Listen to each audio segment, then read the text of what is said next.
Welcome to Secular Soup. Stay tuned for real talk about atheism, feminism, politics, parenting, and whatever the fuck else Amiey and Amiey want to talk about, because this is their show. And get ready for a whole lot of motherfucking profanity. Want to hear a secret? I won't tell anybody. Go ahead. If I sit next to you, I'm going to get gonorrhea. It's going to jump into me. Just two ladies hanging out. Is it okay for me to make fun of his neck waddle if I make fun of my own neck waddle? I'm not sure. That's a real ethical conundrum. Would you know if you were born a lizard person, or can you be like adopted into the... I think you know. We're such professionals. We really are. Buckle up, bitches. It's time to have some soup.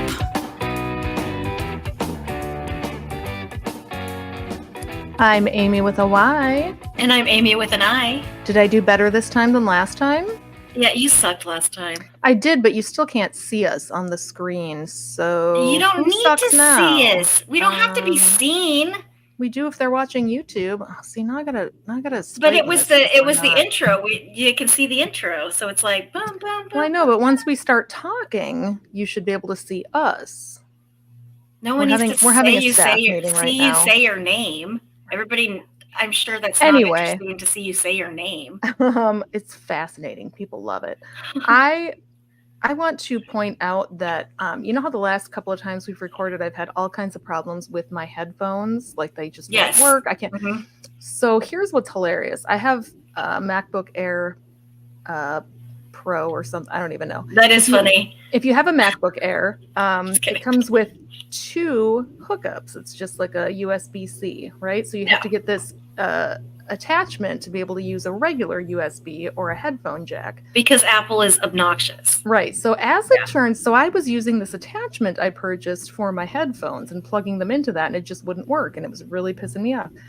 Turns out, and I did not notice this until about 2 days ago, there's a headphone jack built into the laptop. Oh, does it work?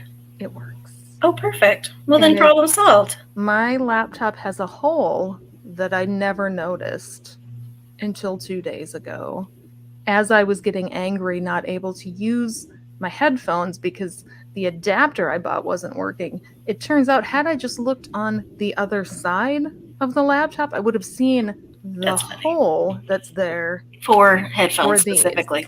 So yeah. I'd also like to point out for those who are watching and not listening that I made a super brave choice this time. She's so brave. I'm very brave. I did not go full makeup. I am not wearing a crown, nor am I wearing a gown. I'm just wearing a t-shirt, my ADHD t-shirt. I wore into town today to run errands, to get my COVID shot, my flu shot. I'm wearing a headband because I have a ponytail in. And I was just like, you know what? Fuck it. I'm going... I don't have a lot of makeup on. I'm going to go on with no makeup. Like, this is just... But I have really good light on. You look adorable, though. Like, I have pigtails. You've got pigtails. I can see that you have eye makeup on. I do. It matches my shirt. On your lips. You've got some sort of lip gloss or lipstick on it. I have pink on my lips. It's Barbie pink. I wore it to the Barbie movie. Yeah, I've got nothing. I've got... And then I'm going to shower after work because I still have makeup on since I've had parties all, you know. Yeah. So I was at a 30th anniversary party on Saturday night. And you're a cool mom. Super fun. You're a fun mom. I went. No kids were there. I went to the Renaissance Festival on Saturday. That sounds fun. With my younger child and my gentleman friend. It sounds hot though, because it's Texas. I live in Texas though. So here's my mistake. I was waiting until the Renaissance Festival here runs all month, the month of September, right? Mm-hmm. So this past month, we're recording on September 30th. This past weekend was the last weekend. I waited the entire month to take my children because they hate going out in the heat. So my thought was, if I wait until later in the month, it'll cool down. Cool. Oh, hell no. The day we went was the hottest day of the month. Cool. So I fucked that up. I also fucked up that I forgot to tell my older child until the day before that my gentleman friend was coming with. So he doesn't want to go. So he refused to go. My younger child, I was surprised. I told him a week ahead of time because I happened to be in the car with him anyway for something else. He was cool with it, but I fucked up and forgot to tell the older one, so he did not come with. But all in all, despite all the chaos, we had fun. My child and I threw throwing stars and knives and did a crossbow, and very cool. He said it was fun and that he would go again next year. So we'll see how that goes. I bought a really cute skirt that I love, and yeah, all in all, it was fine. Anywho, there was something I was going to talk about, and now I don't remember. Oh, I know what I was going to mention. So at the Renaissance Festival, we were at one of their little overpriced shops. They sell all kinds of shit. And younger son wanted to buy something for older son since he didn't go with, and his dad had given him some money to do that, and so he was looking at trinkets. Sweet. And there were these women behind the counter who were working there who were just having a lovely conversation. It was hilarious. One of them made some comment about how she was uncomfortable with her outfit because of the patriarchy. And she screamed it, and they all started laughing, and it was fantastic. And then another one started talking loudly about how she's autistic, and she was like, yeah, so my friend, and I'm telling them, yeah, of course I'm autistic, that's why I get along with kids so well, and they're having this hilarious, and all I could think was like, I fucking love that they are loudly talking about this where my child can hear them, because my child who's autistic is still, he's 14, he's relatively new to the diagnosis. I don't know if he's embarrassed about it, like he doesn't really, but he doesn't doesn't seek out a lot of info about it, I think. Doesn't know a ton of people that can talk to him about it. And I loved that these adults were normalizing it so much. That they weren't even remotely embarrassed to talk about it, but it was like a funny, fun conversation.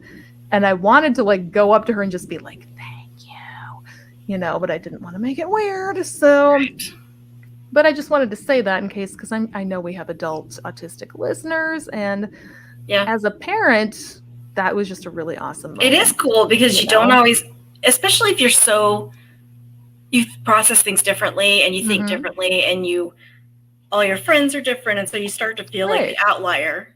Yeah, and you don't, like outlier. Well, I think one of the things I liked so much about the Ren Fest in general, and I had not been there since I was a child. I think I went 1 year when they first opened, but just honestly seeing all the nerds, and I mean that in the most loving way, just having a great time and owning their weirdness, and like I always loved dressing up and having a good time, and like they're not the outliers. It's their place. The majority. It's their place. I loved it. Like that's love that vibe. I want to do I wanted to look into like LARPing or something, because I think that would be super fun to see all the people. Yeah, like they're just like, I don't give a shit. I love it. I'm wearing this outfit. Yep. And you know me, like I need more places to wear my crazy fucking outfits. That's why I need more things like that.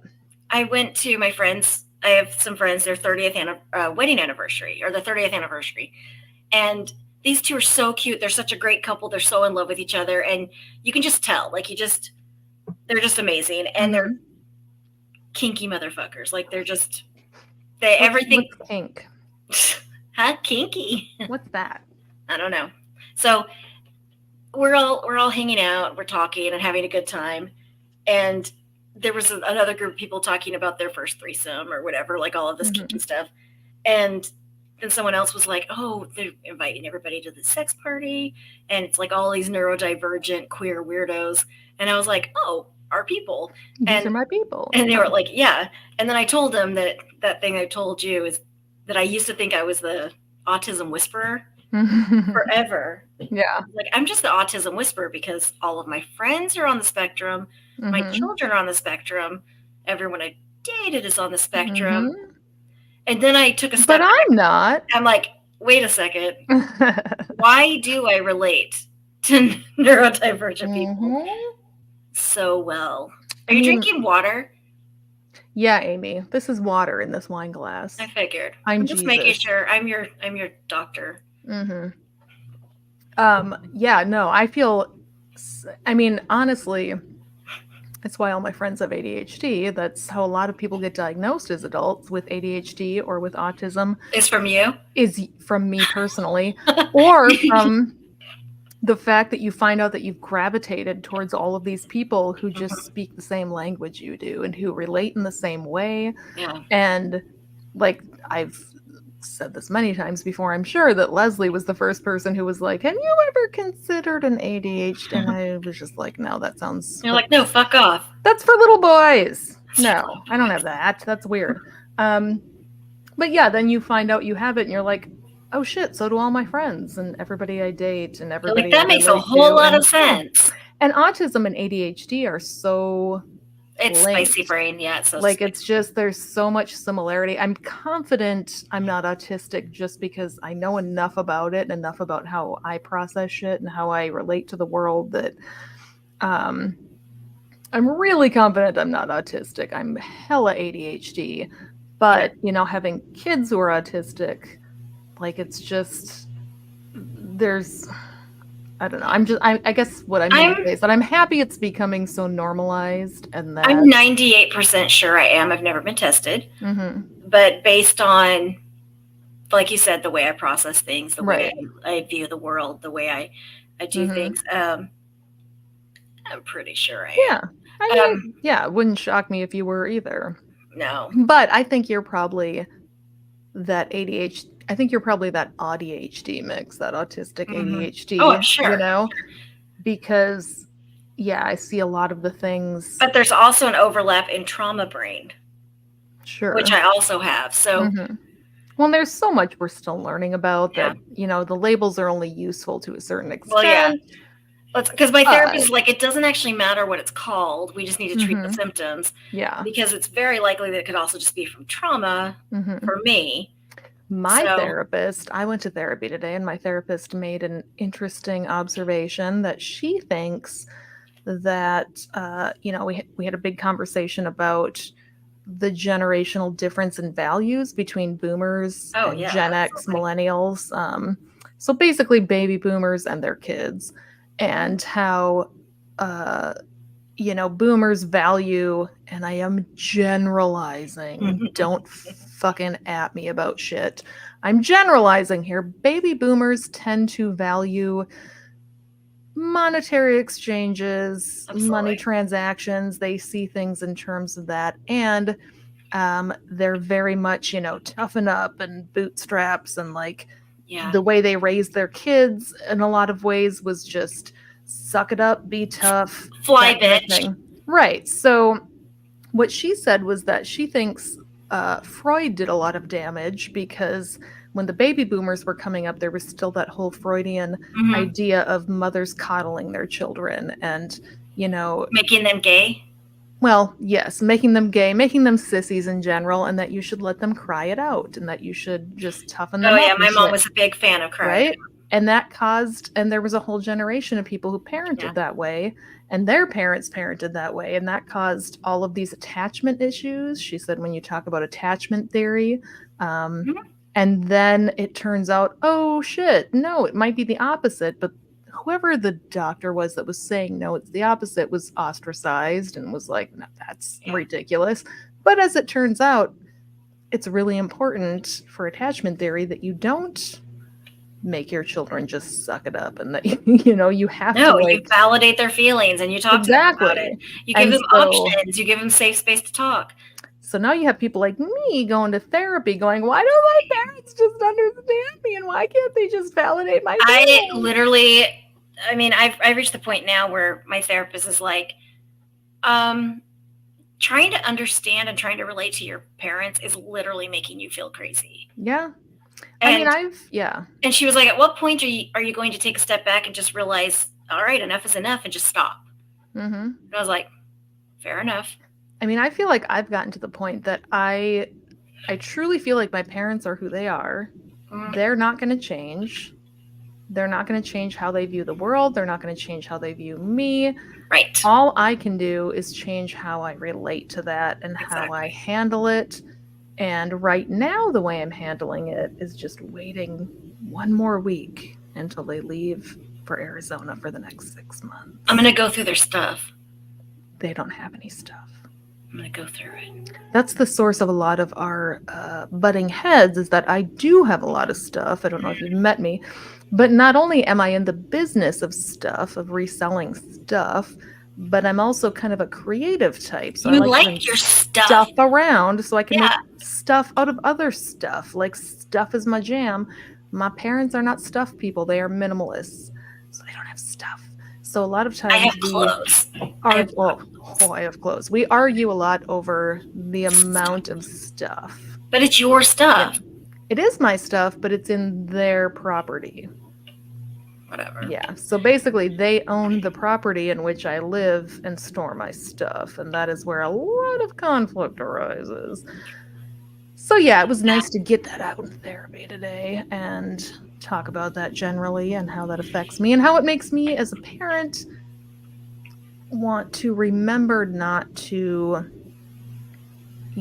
make my children feel bad because they see things differently than I do, or they value things differently than I do, or I don't get why they do some of the shit they do, but I don't understand half the whatever. YouTubes I get shown. I still watch them. Oh my God. My kids show me funny, they're like, look at this funny thing, and I'm just like, why is that funny? I don't get it. So last week I was talking to my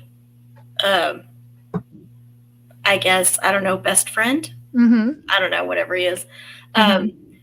He's probably my best friend. Wait, so, I'm your best friend. You live in Minnesota. I don't have friends in Minnesota. You are my best friend, but I'm my whatever. best friend. No, continue. It's fine. I don't sleep with. I'm never gonna either. So. I know. Well, fine. Quit dreaming about it. It's gross. I will stop sending you those midnight texts. Yes, please. They make me so uncomfortable, and I just don't know how to respond. Hey, Amy, it's midnight. I'm tired of looking at your tits, but keep going. You literally aren't. Okay. You do anyway, have amazing tits. Said no keep one going. ever. Yeah. Okay. I know. So, I'll have to send you the one that I want to make into a poster. Anyway. Okay. Yep. So I was talking to him about this, that I'm really sad that, I don't have parents that evolved into adulthood with me like I am with my kids. And so I was talking to him about that and how sad I am. And he was like, hey, he's like, I understand it. I hear this and it's, process it and everything. And he was like, but what helped me is realizing that it actually had nothing to do with me. And I was like, excuse me, everything has everything to do with me. Stop making sense. I was like, everything, I'm the center of the universe to everyone. Yep. So first of all, that hurts my feelings. But no, he was like, just think about it. When you had little kids, you were busy. Like you were always thinking about, okay, what am I doing for dinner? And then you had to change a diaper and then you had to do this. And so things fell through the cracks. And if your parents aren't naturally warm and fuzzy people, it's just stay alive stuff. It's just survival mode. It's just survival mode, which is what I was in also. Yeah. And so I understand.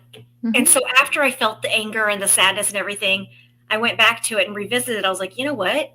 It had nothing to do with me. Which is actually incredibly helpful to realize. Yeah. None of that had anything to do with me. Which is also kind of hurtful because everything should have everything to do with you, right? Me. But it's true, I guess, when you think about it. Like, true. So I was remembering. So at the Ren Fest, it was the first time that my child and my gentleman friend spent time together. Like, that's the first time this has happened, and it was weird because I realized it put me into mom mode, which my gentleman friend has not really seen. Which is an interesting dynamic. Right? Yeah, like he's never seen me in mom mode. He's seen snippets of how I interact with my children, but only via me texting them or me talking about them. He's never seen me really interacting with them. Right. And vice versa, I was very on guard about how I'm kind of interacting with this guy who's not their dad while they're watching. So So you didn't have sex with him at the Ren Fair? Well, not that they saw. I'm just kidding. No. That's what bathrooms are for. Oh my God, gross. It's all fucking porta potties there. So anyway, but I realized kind of at the end of the day, I'm like, I wasn't fun today. I was not fun, Amy. Like, one of the things that my gentleman friend tells me he likes about me dare I say, loves about me is how fun I am. He's like, But you can't always be fun. One of the most, I can't always be fun, but I realized the reason I'm so fun when I'm with him is that when I'm with him, I don't have really other responsibilities, right? So you're not real life Amy. So I'm not real life Amy. I am fun Amy. When I'm with my kids, I'm not fun Amy. I'm making sure that they're taken care of and that they are having fun and that their needs are first. Amy. I'm being more right. And which is fair. Not to say that that's not something, a part of me he won't love, right? He better, or I'll kick his ass.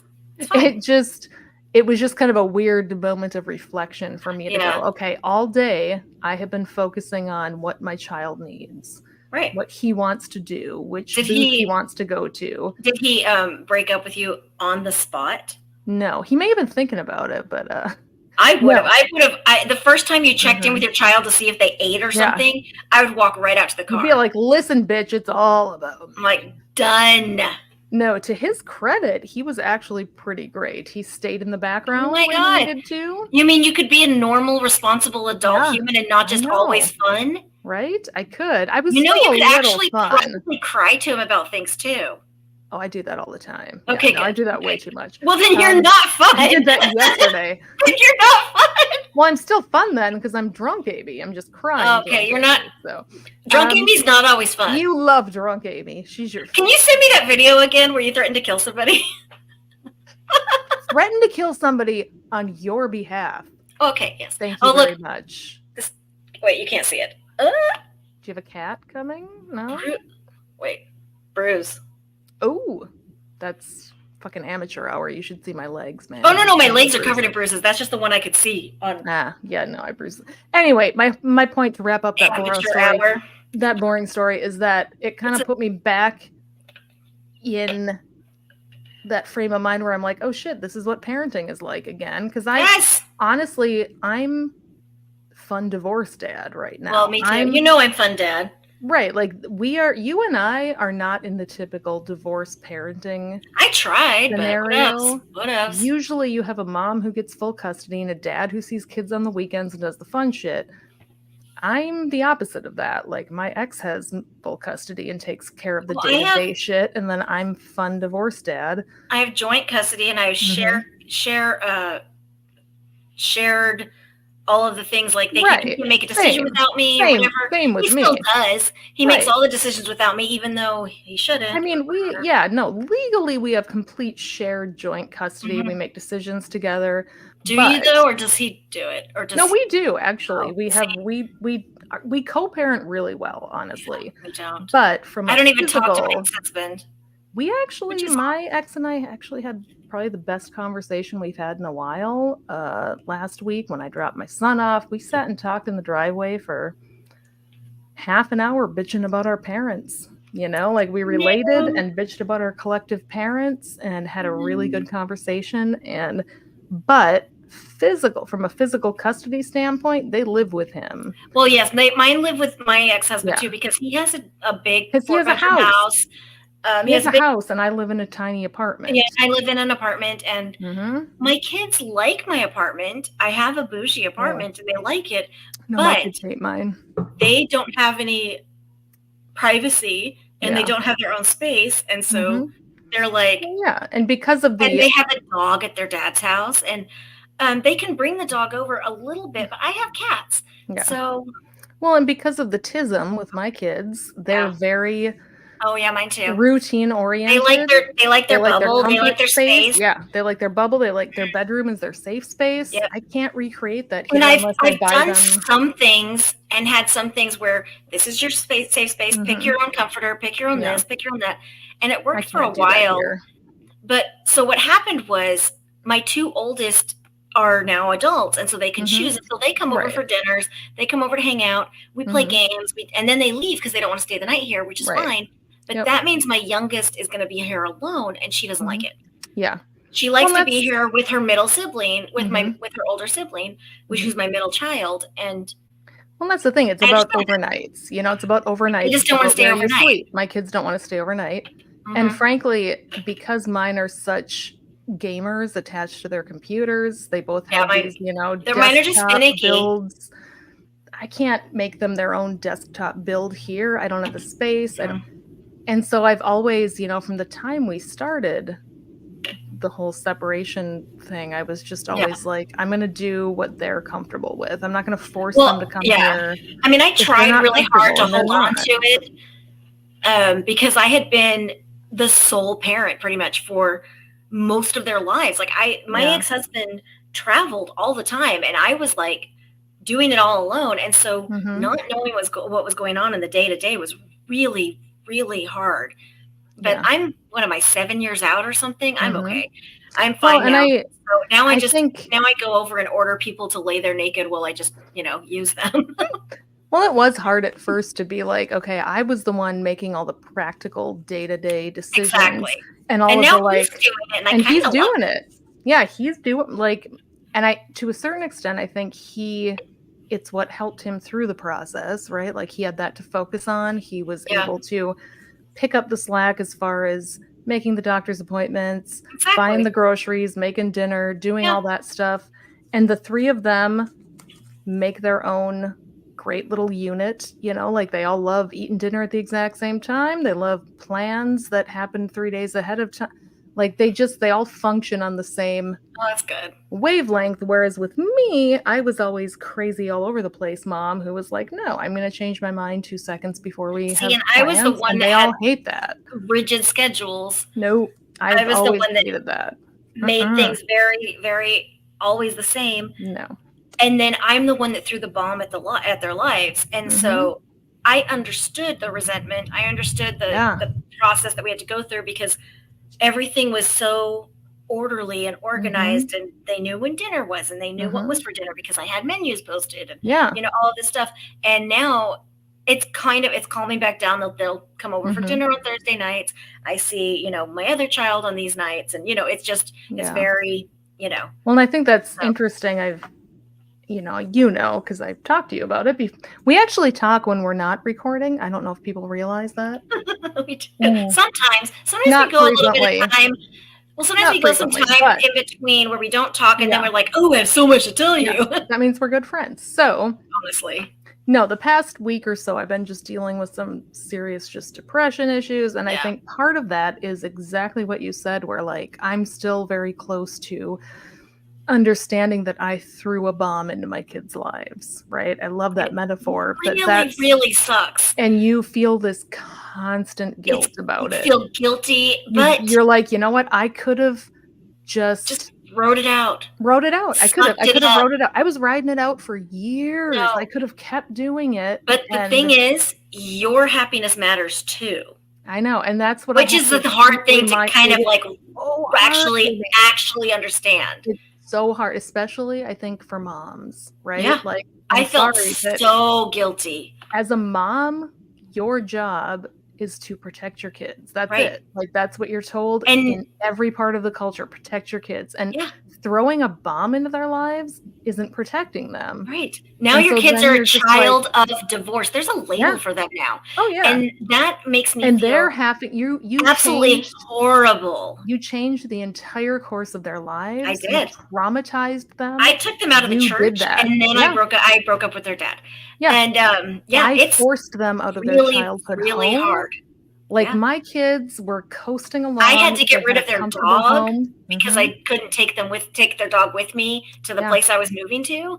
Like, I mean, the only good, I at least feel good that they were able to have a stable home. They were able to take the cats with them, which means then I go through these crying fits where I'm like, I miss my cats, because I do miss my cats. I miss them curling up around my head. I miss them. And when I go drop my kids off now and my cats are there, they don't recognize me. They're scared of me. Can you give them a cat? No. I could. I've thought about it, but no, I live in a 1-bedroom apartment. I don't want a litter box in here. That's why I have a dragon now. Honestly, I wouldn't have a cat if it wasn't like just given to me. Yeah. I mean, this apartment is so small, I don't want a litter box in here. And I live really close to a highway. I just like for a bunch of logistical reasons, it's bad. I can't. cat. They're gonna cry at the door. I'm No, used to won't. They don't cry. living in the country and having country cats. They kill so many things. It's bad for the environment. Anyway, so I researched pets and I'm like, I need a pet. I recognize that I need a pet. I miss having a pet. I'm going to research low maintenance pets because I'm the kind of person who's not reliable and is gone a lot and whatever. So bearded dragon's what I landed on. Nice. And honestly, he is endlessly fucking entertaining. He's super cute. I'm loving it so far. Like he'll just stay in this fucking terrarium for hours and hours and hours. I can ignore him when I need to, but when I want to snuggle with him, I can take him out and he'll snuggle with me and he falls asleep on my chest like a baby every single night. I wrap him up like a burrito. Highly recommend bearded dragons. It sounds like elderly men. Kinda. Super easy. You just put them in their little play space. You just put him in the corner. Right now he's staring at me from his enclosure, but he's and by sitting on a elderly, tree. I mean over 40. Obviously, yeah. Yeah. So, because I'm 29. Yeah. So yeah, you just put them in the corner. They play in their own little play place. Yeah. You bring them out when you want to play with them, and then you feed them, and then you ignore them when you don't want to. Ignore them when you don't want them. Yeah, when I'm over it, I'm like, go back in there, and he'll be fine. I know when I come back, he'll still be alive. He'll be fine. I don't have to feed him. If he doesn't eat for a few days, he'll survive. It's fine. I'm not worried about it. Yeah. But cats are pretty adorable. easy too. Cats are pretty easy. The litter box is bad though. Cats are pretty easy, but they do need your attention more than bearded dragons. Sure. Bearded dragons. I need to rearrange my closet though, because there are litter boxes in my closet. Litter boxes. So bearded dragons only shit every like 2-3 days. They don't pee ever. So they're autistic. Yeah, there you go. They're desert animals, so they just don't pee. They don't. All their liquids come through in their poop, and they only poop every couple of days. One time every couple of days. You just clean that up and you're good. Really kind of the perfect pet. Watching him eat crickets is delightful. We used to have a Great Plains rat snake, and feeding him mice. Ooh, that I couldn't do it. Oh my gosh, the little pinkies. It was so much fun. No, I would set the bag on top of it first, and it would lose its mind. Oh, but the poor mice. They were fine. No, they weren't fine. They got. I'm sure they lived through it. It's fine. It's fine. I've dissected a lot of animals too, though, because I was a science major. So yeah, I would put it on the thing, and then you'd open. Like the snake was so excited because it could smell it, and it was like looking everywhere. And then I would drop it in the corner, and the mouse would run. Like it was a teeny tiny little white mouse, and it would start running, and I would watch that snake like hunt it. Oh yeah, Drogon. That so cool. It was so cool. What about the cricket? The cricket's dead. The cricket didn't live through it. Crickets aren't cute and fuzzy. It's literally the mice aren't cute either. Crickets are bugs. So Drogon will be sitting on his little ledge. I've got a ledge in his terrarium, and he hangs. This is why pandas are over alive, because of people like you. I know. He'll lay there with his legs hanging over the edge for hours. He just loves it. But then if you put some crickets in, you've never seen him. He'll leap off the fucking ledge and just like laser on all of them and just chew them up. Like it's become its own entertainment. Whenever I'm going to feed him crickets, whoever's around, I'm like, you want to come watch this? And I'll watch it. Fuck yeah, I do. Oh, I didn't look at flights. I will look at flights. Oh yeah, you need to do that. Okay. There is actually one more thing I was going to mention. Not the upcoming drunk cast, the live drunk cast? No. An actual discussion I'll probably topic. be sober.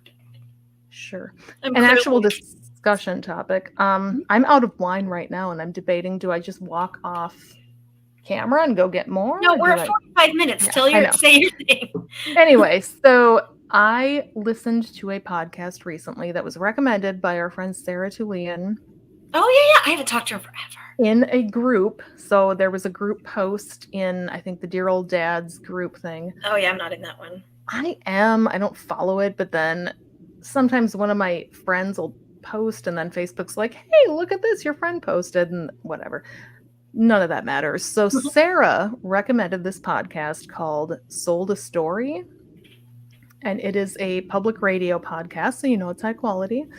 And it is all about how the public schools have been teaching our children how to read incorrectly since the 90s. How? So now I'm curious because you're in Texas, and so you have notoriously terrible public schools. Amen.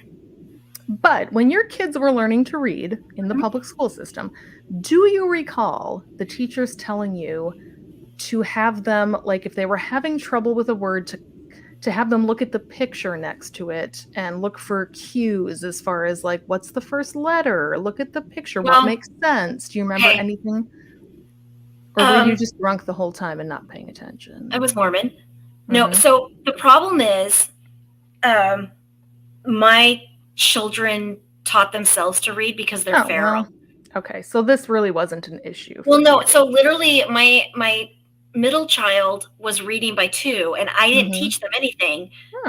And then, but my daughter struggled to read, but I don't remember them telling me to do that. I just read to her until she figured it out. Okay, well, so both my kids. But that makes sense to not context. So I'm trying to learn Spanish, and I still struggle. So here's the thing. When I was a kid, when we learned to read, it was heavily phonics based, right? So it was just you sound the words out. When my kids were learning to read, the first thing I noticed is that they were teaching them sight words, which was we're not going to teach them how to sound out words like the and, frequently used short words. We're just going to say that's the word the, memorize it. And there were 100 of these and they would practice them in kindergarten. So it was like it was all 3-letter words, read, went, shit like that. And I thought, well, that's weird, but I get it, right? Those are words you use a lot. So memorize them. Maybe that makes sense. Sight words. Sight words. And then the other thing was if they were having trouble reading. My kids still did sight words. Yeah, they did. They absolutely did. Yeah. So the other thing was when they were having trouble with words, the teachers told us, well, here's what you want to do. Because I'd be like, I should tell them to sound it out. And they're like, no, we don't do that anymore. Actually, you should cover up the word so they can't see it. Have them look at the pictures and see if they had these, they called them strategies for how to figure out what the word was that did not involve sounding it out. And they also had a program called Reading Recovery that both of my kids did. And it was one-on-one tutoring with a teacher every day. Yeah. Right. And I was like, this is awesome. They're getting this one-on-one tutoring, Reading Recovery. Holy fucking shit, Amy. It was the wrong thing. It was wrong. So wrong. Not scientific.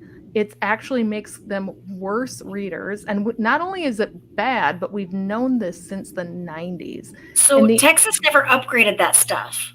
They just stayed, as far as I know. Well, here's the thing. So Reading Recovery is in most of the schools in America.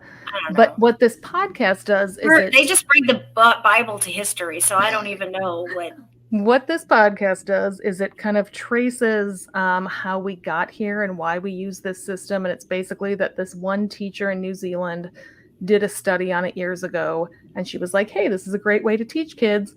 And then these 2 other authors in America were like, this is a great system. Let's do this. And they started selling books and they got all these teachers on board. And it felt good. It seemed like a good way to do it. And then when George W. Bush got elected. No Child Left Behind stuff. No Child Left Behind. But the Republicans at that time started saying, no, we need to go back to phonics. And all of us liberals were like, that's bullshit. If a fucking Republican's saying it, then they don't know what they're talking about, right? Which is something we would do, let's be honest. It's true.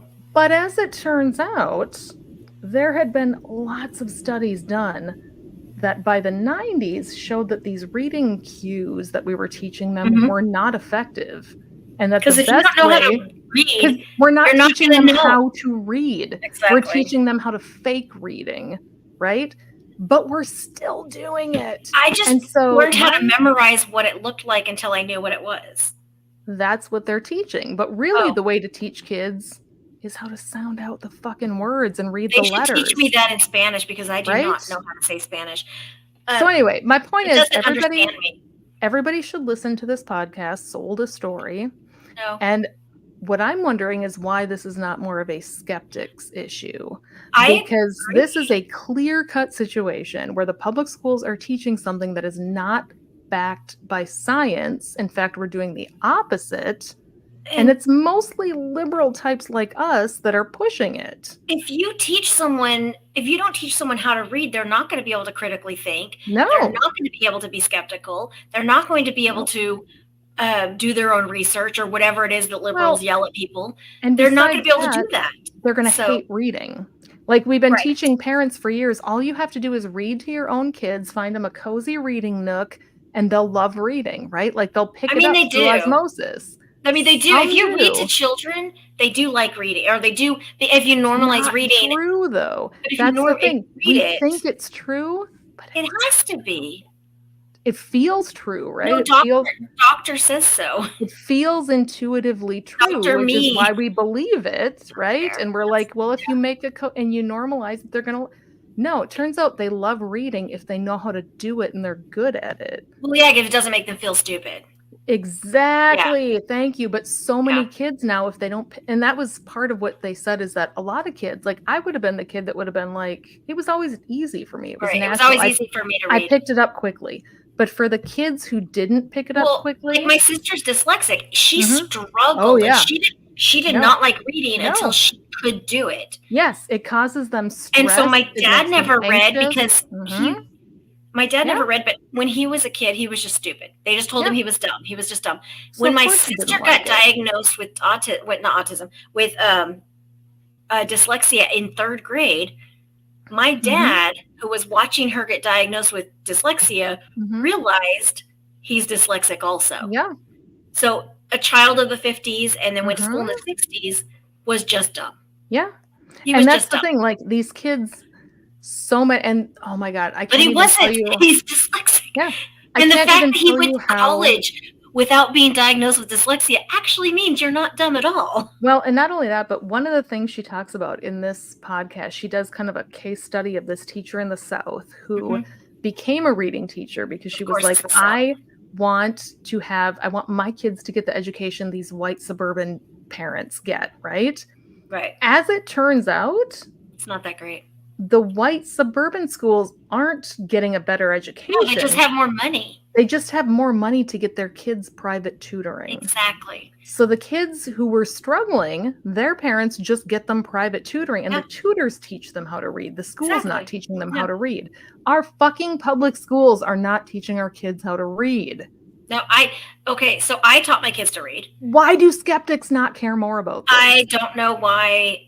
I mean, the schools didn't teach my kids to read, but I taught my kids to read. But but- you're a smart parent. A lot Yeah. of kids don't have that. Well, yeah, that's true. Mm-hmm. So we talked about last time being an adult parent to our children, right? Mm-hmm. Yeah. That's another one of the things where you have to go back and be like, I'm really sorry about Well, that. yeah, and yeah, we talked about that last time, but what I don't know. It as soon as I heard this, I would be podcast, upset I was about just it, like, too. how do the skeptics not take? But there's a lot of issues we take There's on. too as many atheist issues that are skeptics. bigger. There are. We take on, climate change. And we take Abortion, on separation of church and state, which is the a huge one in the public schools. school system. All we focus on with public schools is, are they handing out Bibles in the school? Are they They are. teaching religion? Or history class, obviously. But we haven't thought too much about, are we using the best scientific evidence-based No. methods for every subject? Although the new We're math not. is better. Well, and that's the thing. The Parents- grouping methods for Common Core, which everybody was like, Common Core. Mhm. The math makes more sense. Sure, it does. And as a parent, I remember thinking, this reading thing seems intuitively weird to me, but I trust that these teachers have gotten more training than I have. Right, because they've looked into it or they've They tried. haven't at all. They haven't. It's scary. Anyway, so my homework for all of our listeners is to go listen to. I was telling my therapist before I left, sold a story. You have to listen to it because she also homeschools her Okay, children. send it to me. I don't homeschool anybody, but send it to me. Sold a story. Let's see. Oh, my other interesting topic for the week is that I took my child in to get ADHD meds. We had to wait 3 months for this appointment with the psychiatrist, and as it turns out, he saw the same psychiatrist that I see, and I didn't realize it until she came out into the hallway and was like, "Hey, time for your," and I'm like, I literally thought we had an appointment with somebody else, and she's like, "Well, yeah, I was busy." it was fine. It was better because I like the person I see, and this way she had my family history, and it actually made more sense. And I'm like, oh, she'll know I'm not just a shitty parent because she's been seeing me for years. But when she asked my child directly, why do you want ADHD meds? He was like, I don't know. And I had a conversation with him several times where I'm like, listen, we need to sit and talk about this because the doctor is going to ask you, why do you want these meds? And you're the one that came to me and said you wanted them. And he was able to coherently tell me why he wants them and how it makes him under pressure. And then Never the minute we get there, he's like, It's fine. It's okay. Yes. I think I sold a story. Okay. I was just, also another podcast recommendation. If you listen to podcasts, I don't think the people listening to this Why are you giving people other suggestions? The only podcast you need to hear is this one, and send us money. That's all you need. If you're going to listen to another one, there is another one called Blocks, the Blocks podcast with Neil Brennan, who's a comedian. And every episode he brings on a different comedian, and all they talk about is their fucking mental health issues. Can I go on? I'm a comedian. I doubt they'll have you. I'll send however, they are very raw and honest about just about mental illness. It's so good. So I don't do that because I'm very shallow and I don't. I'm not introspective at all. Same. So I hear people have mental health issues, and I applaud but you're not them one of them for being so brave. Right. And I just buy more eyeshadow and lipstick. You know what I do? I'm pretty sure that every dress I buy is the one that's going to change my life. Ooh. And so I have 3 in my cart right now because I'm going to a margarita ball this year. Oh, margarita ball. You can come with me. When is it? End of November-ish. It's in Dallas. I'm saving to go to Mexico. I can't. You'll have a ticket and a hotel room. All you need to do is get here. But planes are expensive. Don't buy the plane, just the ticket. Send me some info and we'll see. My date in Margarita. I'm trying. It'd be better than your last date in Margarita. I'm trying to find our patrons. Let's see. So that was an inside joke. I don't understand. We're gonna pretend like I got. Otherwise, I'll take my wife. My wife. You met her. You met Rachel. Yes. She's beautiful and amazing and wonderful. She called me today. So. Yeah, we're gonna pretend like I actually did some work before this and sorted through all of these patrons. Because I didn't. So if you say it, just okay. Anyway, so it's like when I wear my $6 sandals and I tell everybody. Oh my god, I do it all the time. I'm the worst. People will be like, "I love your dress," and I'm like, "It was $5." Like, there's something wrong. I cannot find my new $6 sandals anywhere, and they're gonna break at some point because they're my favorites. They're in the litter box. They're not in the litter box. Did your cats eat them? No, they're just falling apart because they were $6 at Ross, like 6 years ago. Yeah. Well, they had a good run. So. No, they need to last forever. Even though they were $6. Especially then. I get it. All right. We're going to read our patrons and go because I'm hungry. And I want okay, me too. My chicken caprese is being made. Perfect. So, as it turns out, I'm as surprised now as I was last week that people still give us money. I don't know why, but they do, so I'm apprecitive of it. Because we talk about the big subjects like hair and shoes, how weird we look. So let's see, I'm just going to go down the row from $10 lobster bisque level all the way down to number 1, and I'm just a little bit wine buzzed, so this is going to be, I'm going to keep it simple. We've got Jason, Nathan, Wendy, Debbie, Freethinker 215, Life in the Left Lane, Lois, Maddie, Natalie, Paul, Sana, Caroline, Katie, Kimberly, Cowbell, Heather, Randall, Yesh. Is that really it? I think that is it. Everybody else abandoned us. And we also have... They should have. Pick a random number. 157. And our 157th favorite, Rich. who has somehow never heard of molluscum contagiosum. What the fuck, man? Aren't you a nurse? You're a nurse. Thank you. That's Actually, he's not a exactly nurse. what I said. He's a MRS, which are He's a MRS. Yes, that is the technical term. He's a really good nurse for a man. Yes, only for a man. Exactly. If you're having penis issues, I'm sure. send Rich an email. If you need to know when to scratch, he can tell you. He can, absolutely. And he was he's an allergy nurse.